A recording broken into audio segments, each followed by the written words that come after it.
আসসালামু আলাইকুম গাইস, সুরভি রেসিপির আরো একটি নতুন এপিসোডে আপনাদের স্বাগত। ফ্রেন্ডস, আজকে আমি দেখাবো বাঙালির পিঠাপুলির সবচেয়ে মেইন ইনগ্রেডিয়েন্টস হলো কোকোনাট অর্থাৎ নারকেল। আর এই নারকেলের সেলটাকে আমরা রিমুভ করা নিয়ে, এবার নারকেল কোড়াটাকে আমরা অনেক বেশি ঝামেলা এবং কষ্টের মনে করে থাকি।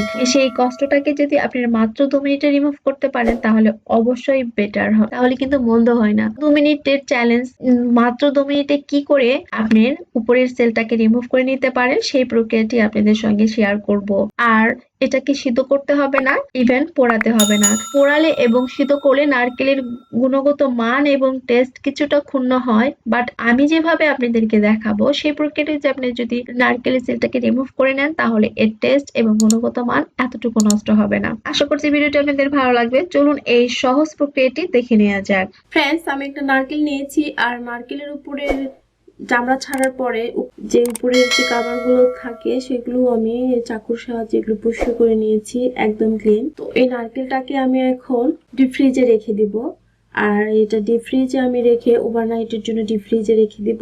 তো আপনাদের হাতে যাদের একেবারেই সময় নেই তারা অ্যাটলিস্ট 12 ঘন্টা রাখবেন।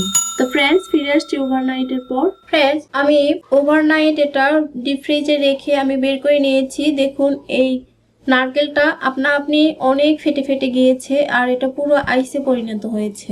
ধীরে ধীরে এটা পানি ছাড়তে শুরু করবে, অর্থাৎ আইসগুলো গলতে শুরু করবে, তখন এটা একটু ভেজে যাবে। তো এটাকে অপেক্ষা করব, কিছু সময়ের জন্য রেখে দিব। তো এটাকে আমি একটা প্লেটের উপর নিলাম, নিয়ে আমি কিছু সময় এটাকে অপেক্ষা করব সামান্য কিছু পরিমাণ আইসটাকে নর্মাল হওয়ার জন্য। ফ্রেন্ডস, দেখুন আধা ঘন্টা পরে নারকেলটা কিছুটা স্বাভাবিক টেম্পারেচারে চলে এসেছে। এখন এটাকে আমরা সোলটা খুলে নিব, আর সেটার জন্য আমার লাগছে একটা হাতুড়ি। এই হাতুড়ি দিয়ে আমি এটাকে বের করে নিব। হাতুড়িটা নিয়ে এইখানে এই কাভারের উপরে একটু করে টোকা দিতে হবে, যেহেতু আগে থেকে এটা অলরেডি ফেটে গিয়েছে ডিপে রাখার কারণে। তো আমি এটাকে হালকা চাপ দিয়ে দিয়ে এটাকে ফেটে নিব।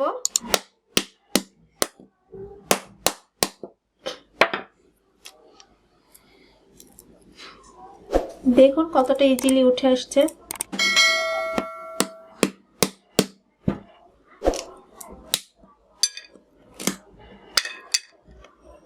দেখুন আমি এভাবে পুরোটা কাভার ভেঙে নিব।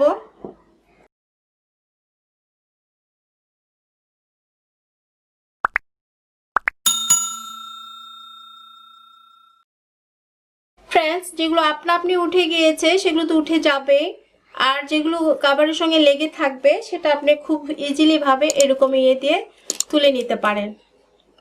এই যে দেখুন, এরকম ভাবে খুব ইজিলি উঠে নিয়ে তারপরে ধুয়ে নিতে হবে জাস্ট।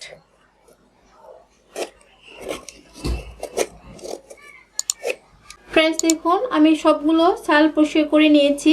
এটা জাস্ট আপনার এটা সর্বোচ্চ 2 থেকে 3 মিনিট লাগবে আপনি এটা রিমুভ করে নিতে। আর সোলটা উপরের কাপড়টা ভেঙে নেওয়ার সময় এটা পুরোপুরি উঠে আসে। কোনো কোনো ক্ষেত্রে আপনি হয়তো কিছু কিছু অংশ লেগে থাকে, তো সেই অংশটা আমরা পরিষ্কার করে নিব।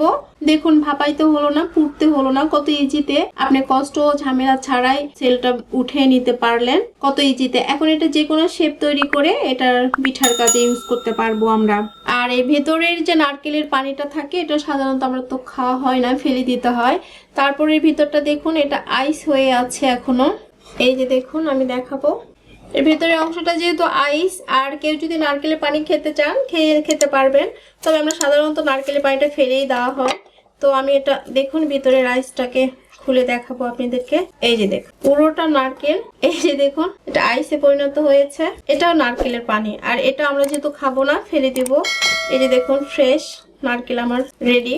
এখন এই নারকেলে আপনি যে কোনো শেপ করতে পারবেন, যে কোনো পিঠায় এটা ইউজ করতে পারবেন। তো নারকেলের সেল তোলার অনেক ধরনের পদ্ধতি আছে, এই পদ্ধতিটাই সবচেয়ে সহজ এবং কষ্ট কম। তো আশা করছি ভিডিওটি আপনাদের ভালো লেগেছে এবং উপকারে আসবে আশা করছি, কেননা এই শীতের মৌসুমে আমরা তো সবাই পিঠাপুলি খেয়ে থাকি। ভিডিওটা যদি ভালো লাগে তাহলে অবশ্যই একটা লাইক দিবেন আর কমেন্ট করে জানাবেন কেমন হয়েছে। ফ্রেন্ডস এন্ড ফ্যামিলির মাঝে শেয়ার করবেন, আর আমার প্রতিদিনের নতুন ভিডিও পেতে আমার চ্যানেলটা অবশ্যই সাবস্ক্রাইব করবেন। সবাই অনেক বেশি ভালো থাকবেন। আল্লাহ হাফেজ।